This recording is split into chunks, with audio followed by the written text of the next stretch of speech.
Hello everyone and welcome back to the channel. In today's video, we are going to understand a very popular graph used in biology, genomics, transcriptomics, proteomics and other data analysis field, the volcano plot.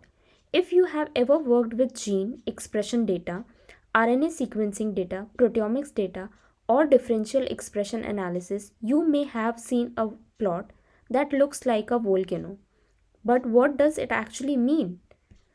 By end of this video, you will understand what a volcano plot is, what it is used for, what the x-axis and y-axis represent, how to interpret significant result, and why the plot is so useful. A volcano plot is a type of scattered plot used to show how two most important things at the same time. First, how much something changes between two groups. Second, how statistically significant that change is. For example, imagine we are comparing gene expression between two conditions, a control group and a disease group. Some genes may be expressed at higher level. In the disease group, some may be expressed at lower level and some may not change much at all. A volcano plot helps us quickly identify which gene shows both large change and strong statistical significance.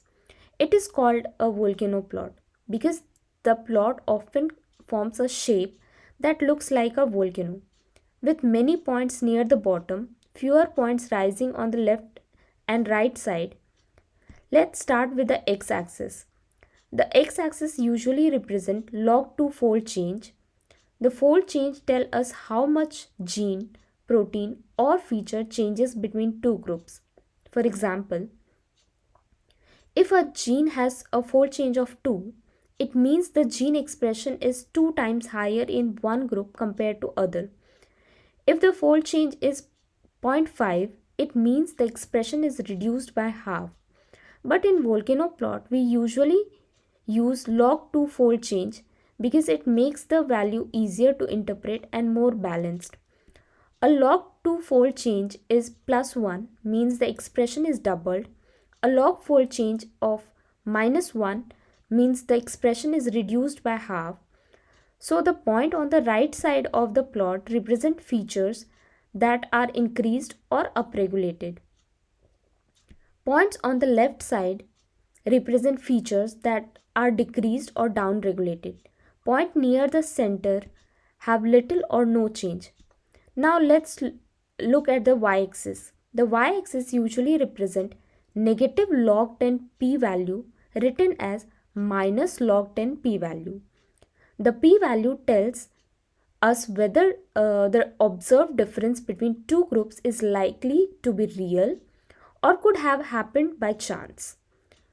A simple p-value means stronger statistical evidence, but a small p-value like 0.05, 0.01 or 0.001 are difficult to visualize directly. So we transform them using negative log 10. This means that the smaller the p-value, the higher the point appears on the volcano plot. For example, p-value of 0.05 becomes about 1.3 on the minus log 10 scale. A p-value of 0.001 becomes 3. So point higher up the graph are more statistically significant. In simple words, the higher the point, the stronger the evidence that the changes is meaningful. Now let's combine both axes. I mean x and y axis, not that axis. Each dot on the volcano plot represents one gene, protein, metabolite or other measured feature. A point on the far right means that feature is strongly increased. A point on the far left means that the feature is strongly decreased. A point near the top means the result is statistically significant.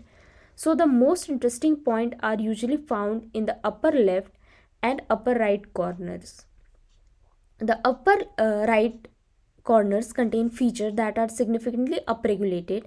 The upper left corner contain features that are significantly downregulated.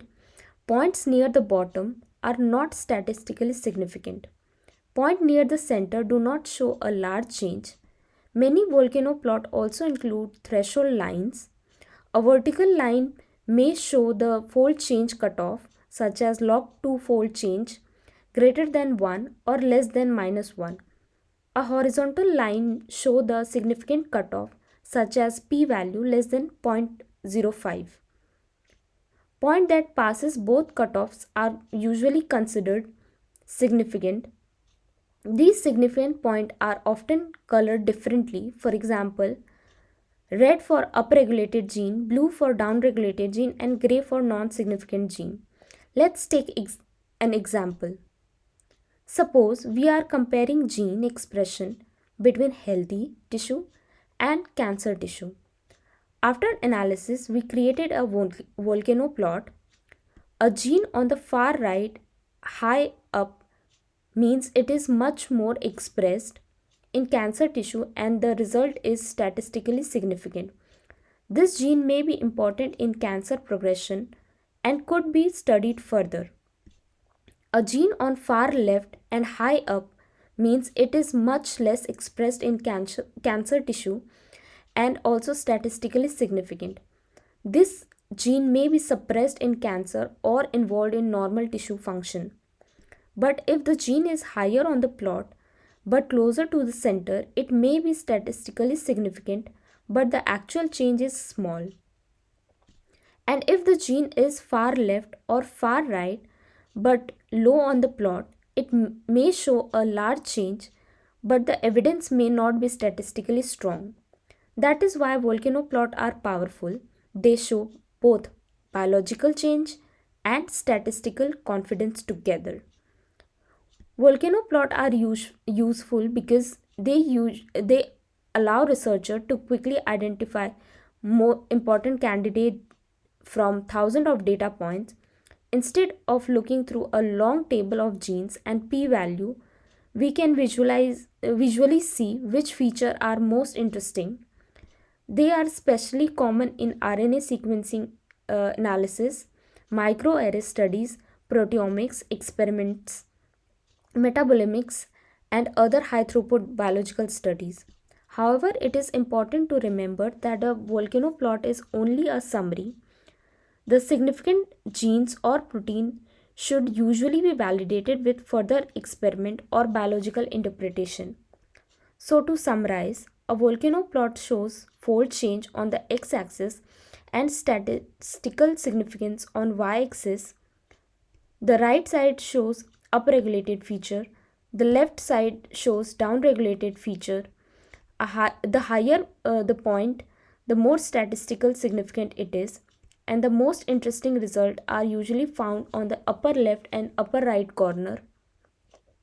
I hope this video helped you understanding about the volcano plot in the simple way. If you found this explanation useful, please like the video, subscribe to the channel, and leave a comment if you want more tutorials on data visualization and bioinformatics. Thank you for watching and see you in the next video.